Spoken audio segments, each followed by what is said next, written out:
Hello everybody.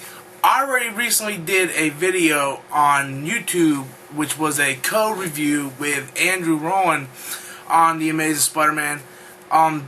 This I wanted to do a solo review on The Amazing Spider-Man and give more, more what I feel about the film. So it's just my thoughts here. We're not going back and forth. And I want to address some of the complaints that I've been reading and so on. But I went to go see Amazing Spider-Man opening day, first showing. In a couple hours I'll be going to see it again for the second day. The way I look at this movie, a lot of people, not a lot, but I've been seeing on the message boards and stuff where a few people have complaints. Some of them were stupid, like, in Spider-Man, Tobey Maguire had the costume on 90% of the time. In this one, Andrew Garfield had the mask off about 90% of the time. It's like, really? Different complaints about that. To me, the way I feel is, the way Christopher Nolan made the Batman films is, it isn't about Batman. It's about Bruce Wayne and how he embraced the character. And it's about Bruce Wayne's struggle to bring justice back to Gotham. It's Bruce Wayne's story. So I look at Amazing Spider-Man as it's a Peter Parker story. It's not about Spider-Man. Yeah, it is about Spider-Man. That was a stupid thing to say. But, it's about the character behind the mask. And I feel that was lost in the Sam Raimi films. When we do see Peter, he's a stupid little freaking dork. He just does stupid things. There was comedy scenes that wasn't funny in the Sam Raimi films. Just everything about the Sam Raimi films I do not like. I can watch the first one and the second one, not get insulted. The third one I really get insulted with. I guess Spider-Man 2 probably had the least. I had the least problems with Spider-Man 2. But none of the Sam Raimi films really worked to where they wanted it to work. Mary Jane didn't look like Mary Jane. She didn't act like Mary Jane. She started off with red hair. By Spider-Man 3, she was blonde. They build up this hype with the Green Goblin's son, Harry Osborn, and he ends up being not the new or not the Green Goblin or Ultimate Spider-Man's Hobgoblin. He ends up being the new Goblin and going around with a ski mask and a ski board and all this stuff. And Sandman was the one who killed Uncle Ben. So, the story really got away in the Sam Raimi films, and none of it really makes sense.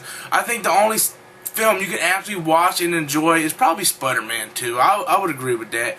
I talked to Joel.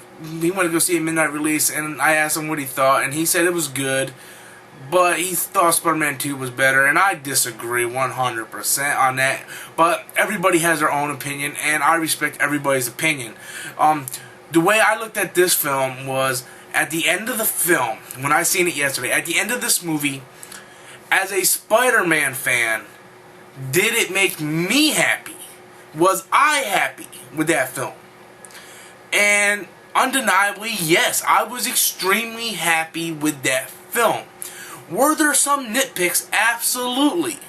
As a fanboy, you have nitpicks. It's only natural. But, a lot of people are complaining, well, I don't like the Lizard because he doesn't have a snout. Well, Steve Ditko drew the Lizard, and he didn't have a snout. Did they bitch about it back then? No. The reason why people bitch about it now is because as new artists came on the book, different people drew the Lizard a different way, and they mostly had snouts. So, now people think that every Lizard needs to have a snout. That's not the fact. The only nitpick I had with the Lizard was I kind of wish he had the lab coat on a few more times. It's not something that I dislike the movie about. It's just something I wish they would have done. The movie was quite long. I enjoyed every bit of it. But if I was editing this film, I would cut a couple things. More undoubtedly, I would have cut the whole basketball scene with basically where Peter slams dunks the goalpost and shatters the glass. To me, I just feel like it says too much. It tells everybody that, hey, something's wrong with this guy. Why is he acting like that? He never done that before. How could he do that? You know, it brings too much suspicion, in my opinion. I think, you know, maybe they could have did the basketball thing, but without him slam dunking the post, and basically just hitting Flash with the basketball, and then, you know, Peter get in trouble, and that's when Uncle Ben comes down. So I just think they could have shortened that a little bit. But that's really the only negative thing I had. Really, I believe this movie should have been called The Ultimate Spider-Man, not The Amazing Spider-Man. And the reason is because this movie is almost 90% all Ultimate Spider-Man. And they really keep an eye on detail. And when they show the scenes in Peter's room, there's a poster of Albert Einstein in the back. And in Ultimate Spider-Man, there's a poster of Albert Einstein on Peter's wall.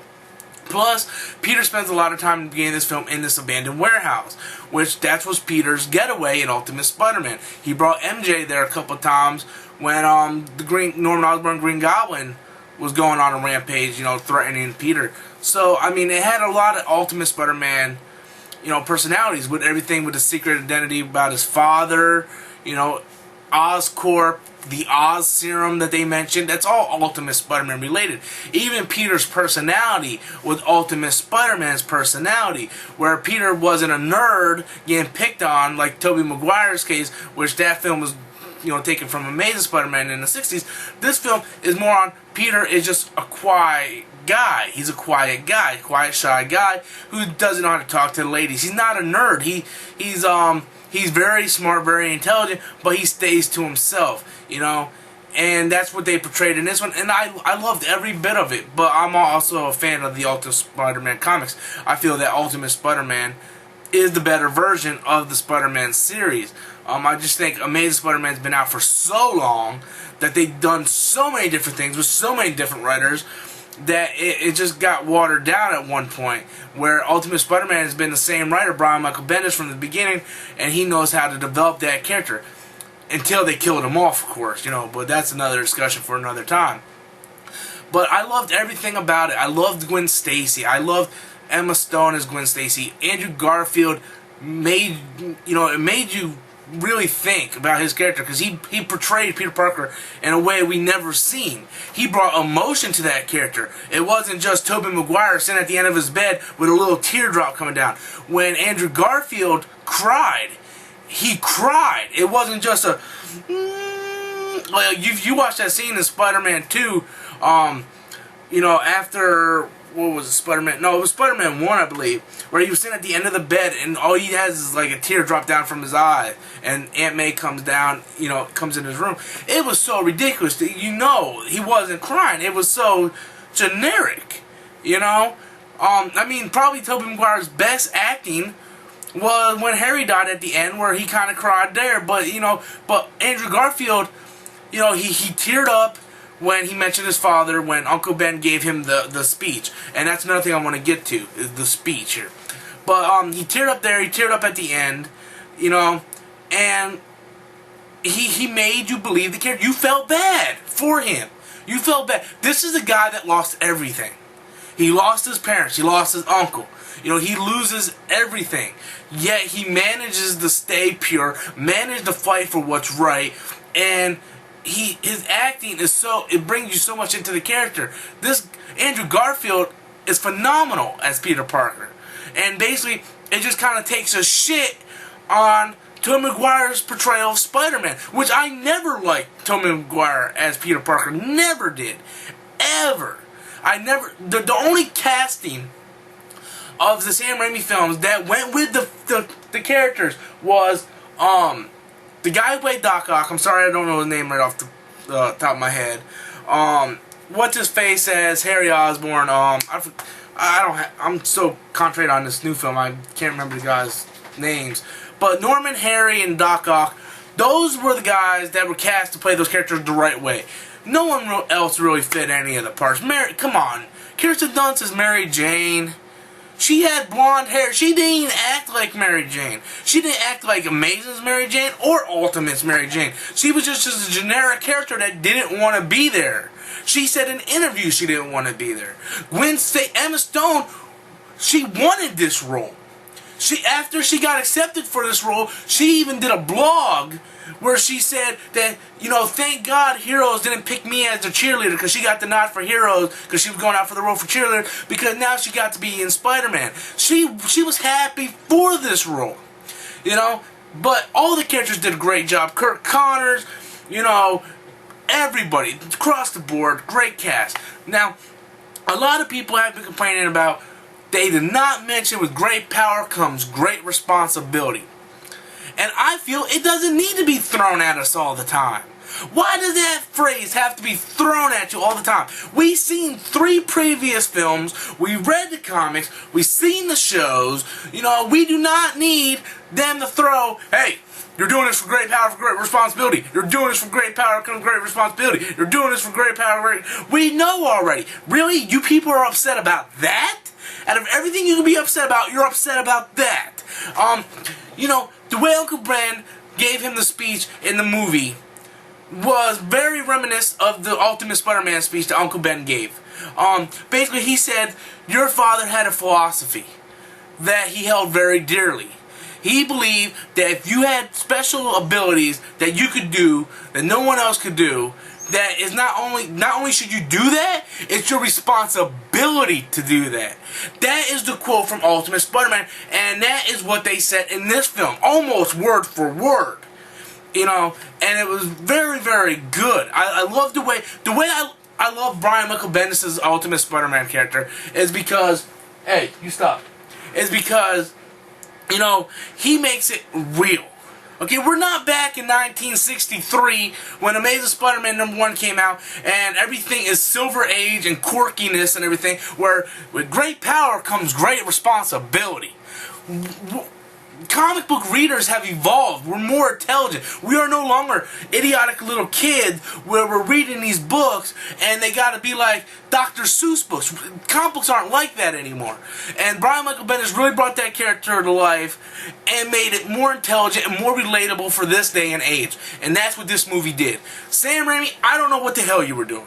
You were trying to take pieces from this film.